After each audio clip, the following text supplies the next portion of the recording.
traduisait en anglais la phrase suivante: encore aujourd'hui, les femmes doivent se battre pour l'égalité des droits.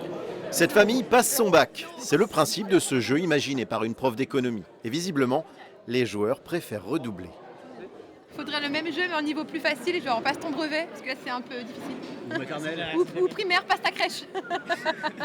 Malgré la blague, l'idée est la bienvenue pour les éditeurs. Le festival Puits de Jeu à Pontpoint, comme tous les rassemblements ludiques, est essentiel dans le développement d'un jeu de société. Les pions de celui-ci, par exemple, ont gagné une couleur. Pour d'autres, c'est la durée qu'il a fallu revoir.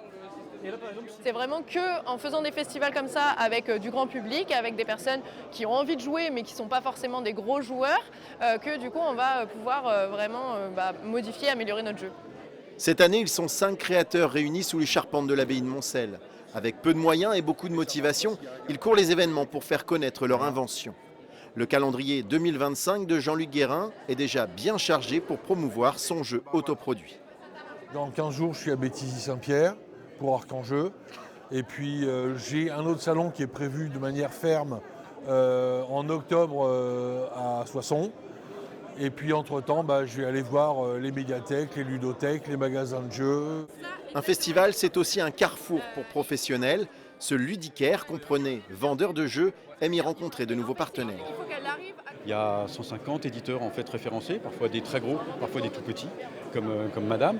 Il y a des milliers d'auteurs, etc. de jeux qui ont du mal parfois à en vivre. Mais voilà, donc pour nous, toute cette chaîne est importante, cette chaîne humaine en fait, qui font en fait quelque chose qui approche le jeu comme un objet culturel en fait, au même titre que le livre, que d'autres médias. Sans les vendeurs spécialisés, les événements publics, les créateurs seraient invisibles dans un marché pléthorique. En France, 34 millions de boîtes de jeux ont été vendues en 2024.